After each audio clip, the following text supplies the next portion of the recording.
بسم اللہ الرحمن الرحیم۔ السلام علیکم۔ آج کی ویڈیو تمام محب وطن، غیرت مند، باشعور پاکستانیوں کے نام۔ خواتین و حضرات، 75 سال ہو گئے، پاکستان کے مسائل حل ہونے کا نام نہیں لے رہے۔ ہمارا المیہ کیا ہے؟ کیا وجہ ہے کہ اللہ رب العزت نے ہمیں ایسا عظیم الشان ملک دیا جس میں اللہ رب العزت نے تمام نعمتیں رکھیں، لیکن اس کے باوجود ہماری حالت جو ہے دنیا میں، آپ دیکھیں کہ ہم دنیا سے بہت پیچھے رہ گئے ہیں۔ ہمارے پاس وسائل کی کمی نہیں ہے، لیکن ہماری اپنی غلطیاں ہیں۔ تو میں آپ سے چند ایک پاکستان کے جو بڑے المیے ہیں ان پر بات کرنا چاہتا ہوں۔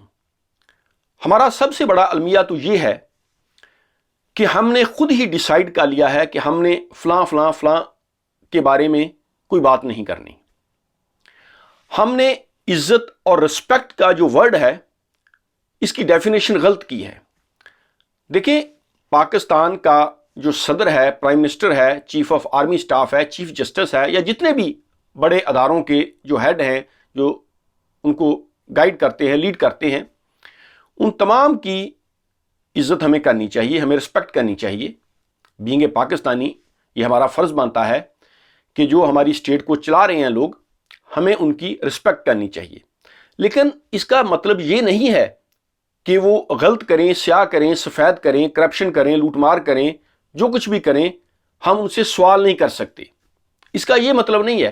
پوری دنیا کے کسی ملک میں بھی یہ قانون نہیں ہے۔ ایون میں آپ کو مزے کی بات بتاؤں، اسلام میں بھی یہ نہیں ہے۔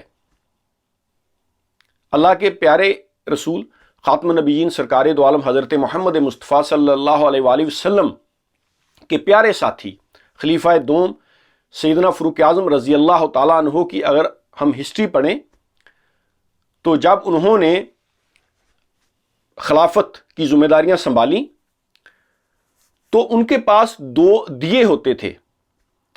جب انہوں نے کوئی سلطنت کا کام کرنا، یعنی حکومت کی ذمہ داریاں جب وہ نبھا رہے تھے تو وہ چراغ جلا لیتے، اور جب ان سے کوئی ذاتی ملنے کے لیے آتا تو وہ اپنا دیا وہ جلا لیتے۔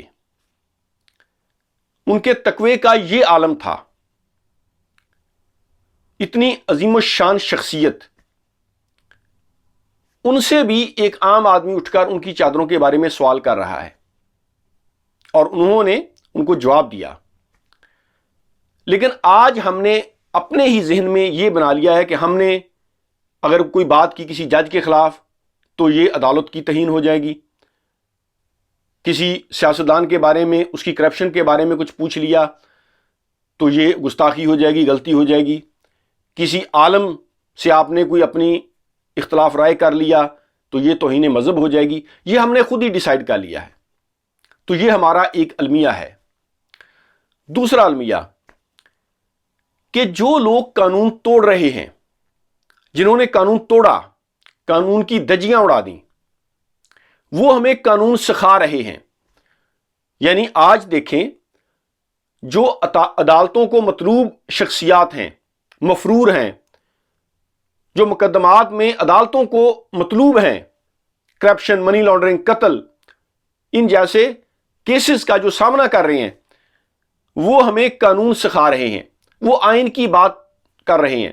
یعنی جو آئین شکن ہے، آئین کو توڑ رہے ہیں، وہ ہمیں آئین سکھا رہے ہیں۔ یہ ہمارا المیہ ہے۔ اور دیکھیں، اللہ رب العالمین نے اپنے آخری رسول خاتم النبیین سرکار دو عالم حضرت محمد مصطفیٰ صلی اللہ علیہ وآلہ وسلم رحمت للعالمین کو جو پیغام دے کر بھیجا، وہ قیامت تک آنے والے لوگوں کے لیے پیغام ہے، حق اور سچ کا پیغام ہے۔ ہمارا دین اسلام جو ہے وہ دین برحق ہے۔ لیکن آج کے دور میں پاکستان میں کیا ہو رہا ہے کہ دین اسلام کو لوگ اپنا ذاتی مقصد اچیو کرنے کے لیے استعمال کر رہے ہیں۔ یعنی اگر کسی کے ساتھ کوئی سیاسی اختلاف ہے، کسی کے ساتھ کوئی ذاتی دشمنی ہے، تو وہ اپنا ٹارگٹ اچیو کرنے کے لیے وہ دوسرے پر غلط الزام لگا دیتا ہے۔ یعنی کسی کو کافر کہہ دیا، مشرک کہہ دیا، قادیانی کہہ دیا۔ حالانکہ ایسا نہیں کرنا چاہیے۔ میں نے جو تاریخ اسلام پڑھی ہے، کہیں بھی جس طرح آج کل لوگ اپنا مقصد حاصل کرنے کے لیے، اپنے سیاسی فائدے کے لیے دوسروں کو کافر بنا رہے ہیں، ایسا کبھی نہیں ہوا اسلام کی ہسٹری میں۔ بلکہ دیکھیں ہمارے صحابہ کرام کا طریقہ کیا تھا، تابعی، تبع تابعین، امام مجتہدین، اولیاء کرام، بزرگان دین کا طریقہ کیا تھا؟ وہ تو غیر مسلموں کو دائرہ اسلام کے اندر لے کر آتے تھے، اپنے اخلاق کی وجہ سے، کردار کی وجہ سے، لین دین، ان کا حسن سلوک، ان کا اخلاق۔ اور آج ہم کیا کر رہے ہیں پاکستان میں؟ یعنی کسی کے ساتھ کوئی سیاسی مخالفت ہے، مذہب کارڈ استعمال کیا، اس کو کافر کہہ دیا۔ او بھائی تم کون ہوتے اس کو کافر کہنے والے؟ تمہیں کس نے یہ اتھارٹی دی ہے؟ اگر وہ کوئی کام غلط کر رہا ہے تو یہ اسٹیٹ کی ذمہ داری ہے، اس کو پکڑے، سزا دے، یا جو کچھ بھی اس کے ساتھ معاملہ کرنا ہے۔ لیکن یہ عام آدمی کا کیا تک بنتا ہے کہ اپنا مقصد حاصل کرنے کے لیے آپ دوسروں کو کافر بنا رہے ہیں؟ یہ ایک ہمارا المیہ ہے۔ اور پھر جس معاشرے میں صحافت جیسے مقدس پیشے کو بدنام کر دیا جائے، آج پاکستان کے صحافی دیکھیں، یعنی کل جس حکومت پر کرٹیسزم ہو رہی تھی کہ یہ مہنگائی بڑھ گئی ہے، اور وہ عمران خان کہتا تھا یہ ایک عالمی مسئلہ ہے کرونا کے بعد، آج وہ صحافی کیوں خاموش ہیں؟ کہتے ہیں جی پیٹرول کا بہت نقصان ہو رہا ہے پاکستان میں۔ تو آپ کو کس نے کہا کہ نقصان کریں؟ رشیا آپ کو سستا پیٹرول دے رہا ہے، لے لیں، ان سے خرید لیں 30% سستا۔ آپ ایک طرف تو کہتے ہیں کہ ڈیل کوئی نہیں ہوئی، امریکہ نے کوئی مداخلت نہیں کی، اور دوسری طرف اگر نہیں ہوئی تو پھر جائیں جا کر رشیا سے، رشیا آپ کو آفر کر رہا ہے سستا آئل، وہ لے لیں۔ لیکن نہیں، یہ ہماری صحافت کی مخالفت، یہ ہے ہماری صحافت کا یہ کردار ہے۔ ان کا ننگا چہرہ جو ہے وہ پبلک دیکھ رہی ہے۔ کل تک مہنگائی پر جو بھاشن دے رہے تھے، آج مہنگائی کے فضائل بیان کر رہے ہیں۔ تو جس معاشرے میں لوگ صحافت کو ایز اے بزنس کرنا شروع کر دیں، مجھے بتائیں کہ پھر حقائق قوم کے سامنے کیسے آئیں گے؟ تو یہ بھی ہمارا ایک المیہ ہے۔ پھر دیکھیں کہ جن لوگوں نے لوگوں کو سہولتیں دینی ہیں، ایجوکیشن کی، الیکٹریسٹی کی، اور لوگوں کے مسائل حل کرنے ہیں، وہی تو مسائل پیدا کر رہے ہیں۔ یعنی عدالتوں کو جو مفرور ملزمان ہیں، وہ قانون جو ہے وہ قانون سازی کر رہے ہیں، آئین سازی کر رہے ہیں، لوگوں کو بتا رہے ہیں۔ ایک آدمی ہے، اس پر کرپشن کے، منی لانڈرنگ کے سنگین الزامات ہیں، دنیا کے کسی ملک میں بھی اس کو ہیڈ آف سٹیٹ بنایا جائے گا؟ مجھے بتائیں، کسی بھی معاشرے میں ایسا ہوتا ہے؟ نہیں ہوتا۔ 2022 میں مجھے کسی ایک ملک کی مثال دے دیں آپ، ترقی یافتہ ملک کی، کہ وہاں پر جن شخصیات پر منی لانڈرنگ کے، کرپشن کے، لوٹ مار کے، قتل کے مقدمات، نجائز تجاوزات اور اس طرح کے سنگین الزامات ہوں، اور اس کو آپ عہدوں پر بٹھا دیں تاکہ تم اپنے کیس خود ہی ختم کر لو۔ دنیا کے کسی ملک میں ایسا ہوتا ہے؟ یہ بھی ہمارا ایک المیہ ہے۔